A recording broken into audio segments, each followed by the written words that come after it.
Welcome dear students हम class 10th की जो टेस्ट सीरीज की इंग्लिश बुक है वही आपके साथ डिस्कस कर रहे हैं। और इसमें आज हम पोइट्री सेक्शन डिस्कस कर रहे हैं। तो पोइट्री सेक्शन के तो आज की वीडियो लेक्चर में हम जो पोएम आपके साथ डिस्कस करने जा रहे हैं वो है lost lesson of the afternoon, जिसे D.H. लॉरेंस ने लिखा है।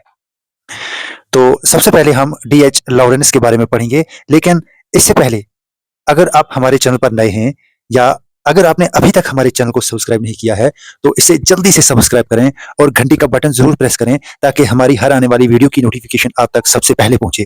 तो डियर स्टूडेंट्स, हम सबसे पहले D.H. लॉरेंस के बारे में पढ़ेंगे और उसके बाद हम पोएम के बारे में पढ़ेंगे। पोएम की हम लाइन टू लाइन इसकी हम आपके साथ ट्रांसलेशन करेंगे ताकि आपको अच्छे से समझ आ जाए, और जो डिफिकल्ट वर्ड्स हैं उनकी मीनिंग भी मैं आपको इस लेसन में बताने जा रहा हूँ। तो इसीलिए लेक्चर को आखिर तक देखिएगा ताकि आपको अच्छे से समझ आ जाए। और अगर आप इस लेसन को अच्छे से पढ़ेंगे, अच्छे से देखेंगे तो इसकी समरी और जो उसके टेक्स्ट बुक के क्वेश्चंस हैं फिर वो आपको याद करने की जरूरत नहीं पड़ेगी, क्योंकि आपको लेसन जब अच्छे से समझ आ जाएगी तो वो भी आप खुद कर सकते हो। तो आइए डियर स्टूडेंट्स, बगैर वक्त को जाया किए हम D.H. लॉरेंस के बारे में पढ़ते हैं। डेविड हार्बर्ट रिचर्ड्स लॉरेंस 11 सितंबर 1885 टू मार्च 1930, यानी डेविड हार्बर्ट रिचर्ड लॉरेंस 11 सितंबर 1885 को ये पैदा हुए और 2 मार्च 1930 को ये वफात पा गए। वॉज एन इंग्लिश नॉवलिस्ट, ये इंग्लिश नॉवलिस्ट थे, यानी इंग्लिश में ये नावल लिखने वाले थे। पोएट थे यानी शायर थे। प्ले राइट थे, यानी प्ले राइट बोलते हैं जो ड्रामा लिखता है, यानी ड्रामा लिखने वाले भी थे, ये ड्रामा भी लिखते थे। एसेइस्ट थे यानी मजमून निगार थे। शॉर्ट स्टोरी राइटर थे यानी शॉर्ट स्टोरी लिखते थे। एंड लिटरेरी क्रिटिक, और ये अदबी क्रिटिक भी थे, यानी अदब पे ये क्रिटिसिज्म भी लिखते थे। क्रिटिसिज्म बोलते हैं, क्रिटिसिज्म लिखने वाले को हम क्रिटिक बोलते हैं। क्रिटिसिज्म बोलते हैं यानी जब आप कोई भी मजमून पढ़ते हो या कोई भी आप काम किसी का लिखा हुआ पढ़ते हो तो फिर आप उसमें अपनी राय देते हो। आपकी राय या तो अच्छी होती है या तो बुरी होती है। तो अच्छी और बुरी दोनों जो आपकी ये राय होती है इसे हम क्रिटिसिज्म बोलते हैं। तो अब क्रिटिसिज्म लिखने वाले को हम क्रिटिक बोलते हैं। तो ये क्या थे? ये लिटरेरी क्रिटिक भी थे, यानी अदबी तनकीद निगार भी थे, यानी अदब पे तनकीद भी लिखने वाले थे। His collected works represents a reaction against the industrial revolution and the modern civilization, which he believed had dehumanized mankind. His collected works represents a reaction against the industrial revolution and modern civilization. His collected works यानी उसके कामों का मजमुआ represents a reaction against industrial revolution and modern civilization, यानी सनती इनकलाब और जदीद तहजीब के खिलाफ रद्द अमल की नुमाइंदगी करता है। यानी जो इसके कामों का मजमुआ है ये सनती इनकलाब और जदीद तहजीब के खिलाफ रद्द अमल की नुमाइंदगी करता है। Which he believed had dehumanized mankind, यानी जिसके बारे में उसे ये यकीन था कि इसने इंसानियत को गैर इंसानी बना दिया। यानी मैनकाइंड को क्या किया? डिह्यूमनाइज्ड। डिह्यूमनाइज्ड का मतलब होता है गैर इंसानी बना देना। और यहाँ पे मॉडर्न सिविलाइजेशन का मतलब होता है जदीद तहजीब, और इंडस्ट्रियल रिवोल्यूशन का मतलब होता है सनती इनकलाब, रिएक्शन का मतलब होता है रद्द अमल, और रिप्रेजेंट का मतलब होता है नुमाइंदगी करना। Lawrence confronts issues related to emotional health and vitality, spontaneity, human sexuality and instinct, यानी लॉरेंस कन्फ्रंट्स इश्यूज, यानी लॉरेंस सामना करता है मसाइल का, रिलेटेड टू इमोशनल हेल्थ, यानी जो मसाइल जुड़े हुए हैं इमोशनल हेल्थ के साथ, यानी जज्बाती सेहत के साथ। एंड वाइटलिटी, वाइटलिटी का मतलब होता है बीइंग एक्टिव एंड स्ट्रांग, यानी होशियार और मजबूत रहना। इसके जो मसाइल हैं ये होशियार और मजबूत रहने के साथ भी जुड़े हैं, वाइटलिटी के साथ भी जुड़े हैं। स्पॉन्टेनिटी, स्पॉन्टेनिटी का मतलब होता है अच्छेपन के साथ, यानी अच्छेपन के साथ भी जुड़े हुए हैं। एंड ह्यूमन सेक्सुअलिटी, और इंसानी जिनसियत के साथ भी जुड़े हुए हैं। एंड इंस्टिंक्ट, और जबलत के साथ भी जुड़े हुए हैं, यानी इंस्टिंक्ट बोलते हैं, उर्दू में हम इसे जबलत बोलते हैं, और इंग्लिश में इसका जो मायना है वो है typical fixed patterns of behaviour in animals in response to certain stimuli. Lawrence's opinion earned him money enemies and he endured official persecution. यानी लॉरेंस के जो ओपिनियंस थे इसने बहुत सारी दुश्मनी कमाई, यानी इसके जो ओपिनियन थी, इसकी जो राय थी, इसने बहुत सारी दुश्मनी कमाई इसने, यानी इसकी ओपिनियन की वजह से इसके साथ बहुत ज्यादा दुश्मनी हुई। And he endured official persecution, और उसने बर्दाश्त की। इंडोर का मतलब होता है बर्दाश्त करना। ऑफिशियल परसिक्यूशन, परसिक्यूशन का मतलब होता है जुल्म सितम, यानी इसने ऑफिशियल जुल्म सितम को भी बर्दाश्त किया। सेंसरशिप, सेंसरशिप को बर्दाश्त किया। And miss representation of his creative work through out the second half of his life, यानी उसकी अपनी जिंदगी के दूसरे निसफ हिस्से में उसके तख्लीकी काम की गलत बयानी की गई। मिस रिप्रेजेंटेशन बोलते हैं गलत बयानी करना, और क्रिएटिव वर्क बोलते हैं तख्लीकी काम को। Much of which he spend in A voluntary exile which he called Suez pilgrimage, यानी उसने अपनी जिंदगी का बेशतर जो हिस्सा था, यानी जो अक्सर जो ज्यादातर जो हिस्सा था, उसने वॉलंटरी एग्जाइल में गुजारा। वॉलंटरी एग्जाइल का मतलब होता है रजाकाराना एग्जाइल में गुजारा, यानी जलावतनी में गुजारा। एग्जाइल बोलते हैं जलावतनी को। विच ही कॉल्ड सवेज पिलग्रिमेज, जिससे उसने वहशियाना सफर कहा है। सवेज पिलग्रिमेज का मतलब होता है वहशियाना सफर। At the time of his death, यानी उसकी मौत के वक्त, his public reputation was that of pornographer who had wasted his considerable talent, यानी his public reputation was that of a pornographer, यानी अवाम में उसकी शोहरत एक फाहिशनिगार की थी। पोर्नोग्राफर का मतलब होता है फाहिशनिगार। who had wasted his considerable talents, यानी जिसने अपने गैर मामूली सलाहियतों को ज़ाया कर दिया था। वेस्ट का मतलब होता है ज़ाया करना, और टैलेंट्स बोलते हैं सलाहियतों को। E M Forster in an obituary notes, E M Forster एक ताज़ीती नोट्स में कहता है, यानी एक ताज़ीती मजमून में। ऑब्चरी नोट्स, ये ऑब्चरी नोट्स जो होता है, ये होता है जब मौत, किसी के मौत के वक्त, यानी मौत पर जब हम एक ताज़ीती नोट लिखते हैं तो उसे ऑब्चरी नोट्स कहते हैं। यानी एक ताज़ीती नोट्स में E M Forster challenged his widely held view, यानी उसने इस आम ख्याल को क्या किया है, चैलेंज किया है अपने इस ऑब्चरी नोट्स में। Describing him as the greatest imaginative novelist of our generation, और उसने हमारी नस्ल का सबसे बड़ा तखय्युलाती नावल निगार करार दिया। इमेजिनेटिव का मतलब होता है तखय्युलाती या पुरतसव्वुर, यानी जो अपने ही ख्यालों में गुम रहता है। यानी हम यूं भी कह सकते हैं कि जिसमें बहुत ज्यादा क्रिएटिविटी होती है या इन्वेंटिवनेस होती है।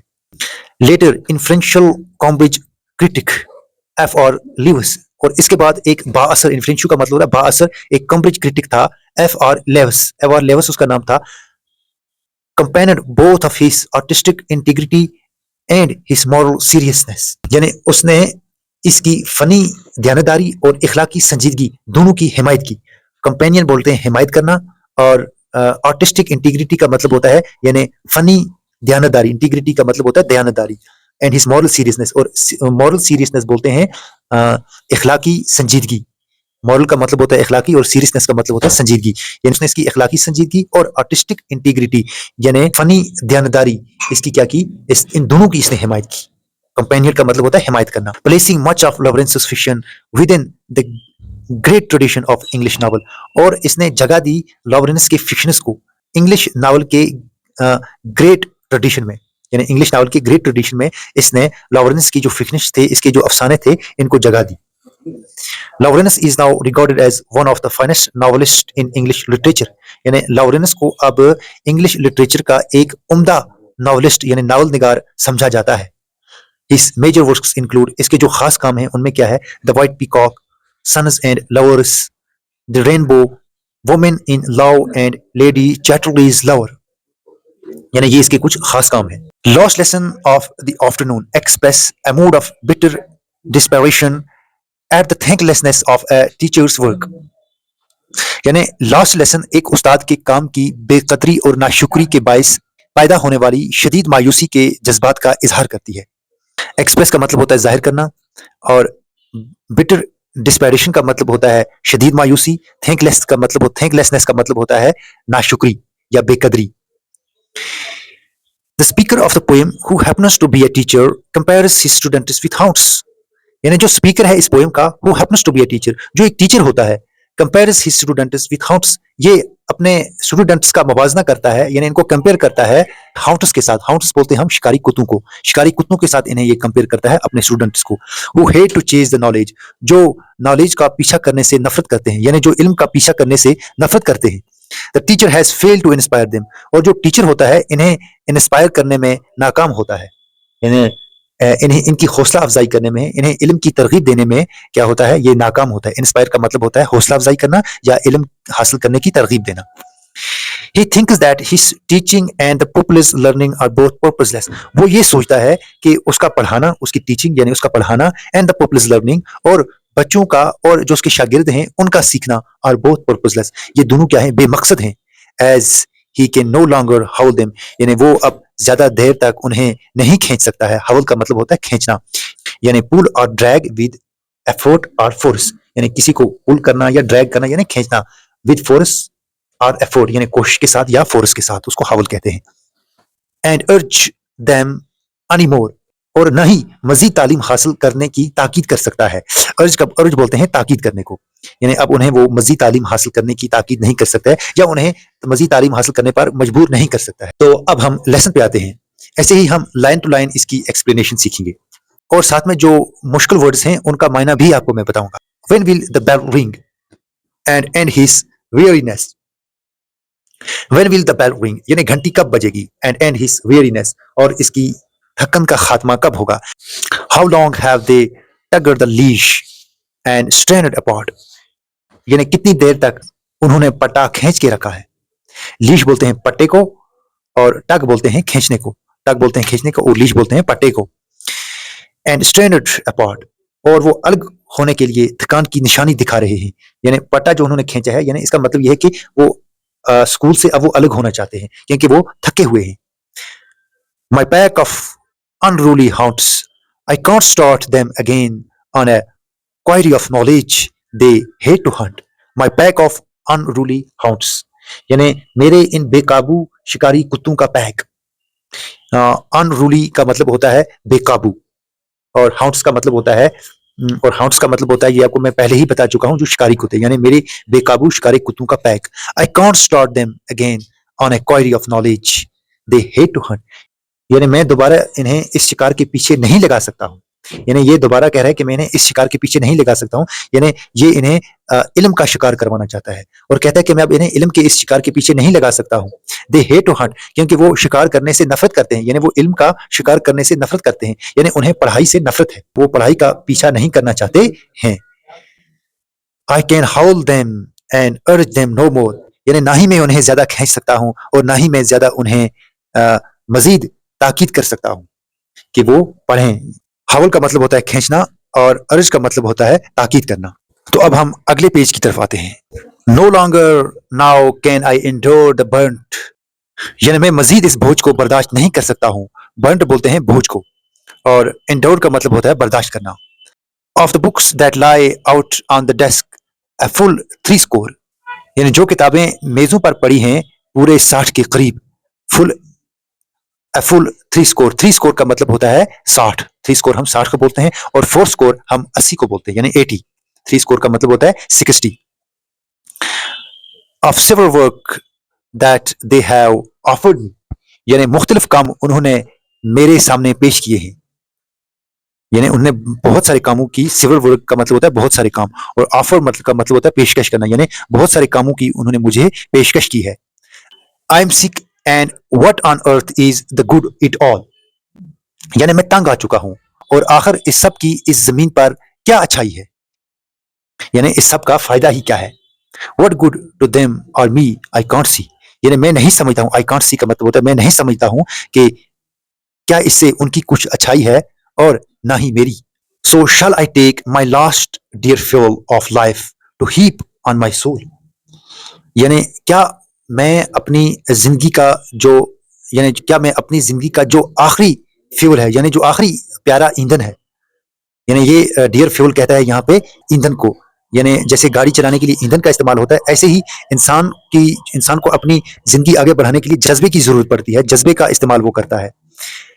यानी मैं अपनी जिंदगी के जज्बे को बोझ बना दूं अपने सोल पर, अपने रूह पर, ही बोलते हैं बोझ को यानी ढेर को, यानी and kindle my wheel to a flames that shall consume, यानी मैं अपनी कुव्वत इरादी को शोलों में जला दूं जो खत्म हो जाए।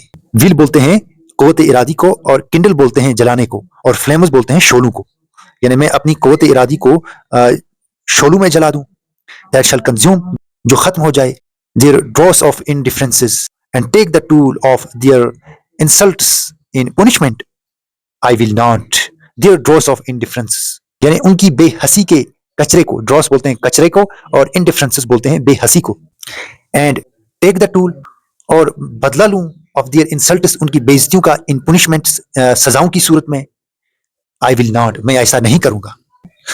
I will not waste my soul and my strength for this, यानी मैं इसके लिए अपने रूह को और अपनी ताकत को जाया नहीं करूंगा। वेस्ट का मतलब होता है जाया करना, स्ट्रेंथ का मतलब होता है ताकत को। What do I care for all that they do amiss, यानी मुझे इस बात से क्या गर्ज कि वो जो कुछ गलत करते हैं, मिस का मतलब होता है गलत। What is the point of their teaching of mine and of this learning of theirs? It all goes down the same abyss. यानी what is the point of their teaching of mine? यानी मुझे उन्हें पढ़ाने का क्या मकसद, and of this learning of their, और उनके सीखने का क्या मकसद? It all goes down the same abyss. यानी ये दोनों एक ही खाई में जाके गिरते हैं। एबिस का मतलब होता है गहरी खाई, यानी ये दोनों एक गहरी खाई में जाके गिरते हैं। गोज डाउन का मतलब होता है गिरना। What does it matter to me if they can write? यानी मुझे इससे क्या फर्क पड़ता है कि वो लिख सकते हैं। A description of a dog, यानी एक कुत्ते की वजाहत, यानी उनकी वजाहत ऐसी है जैसा जैसा एक कुत्ता होता है। और if they can't, अगर वो ऐसा नहीं कर सकते, what is the point to us both? It is all my aunt. यानी what is the point, यानी इसका मकसद ही क्या। To us both, हम दोनों के लिए। It is all my aunt, यानी ये सब बेमाने है। And yet I am supposed to care with all my might. और फिर मुझसे तवक्को की जाती है कि मैं उसकी फिक्र करूं। With all my might, यानी अपनी पूरी कोशिश के साथ, अपनी पूरी ताकत के साथ। I do not and will not, they would not and they do not, that's all.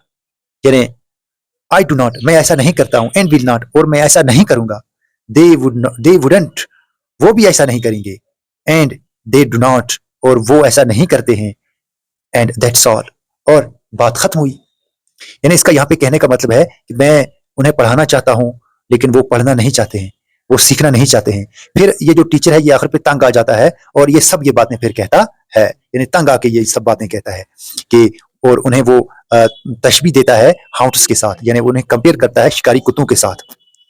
I shall keep my strength for myself, यानी यहाँ पे ये कहता है कि मैं अपनी ताकत को अपने लिए बचा के रखूंगा।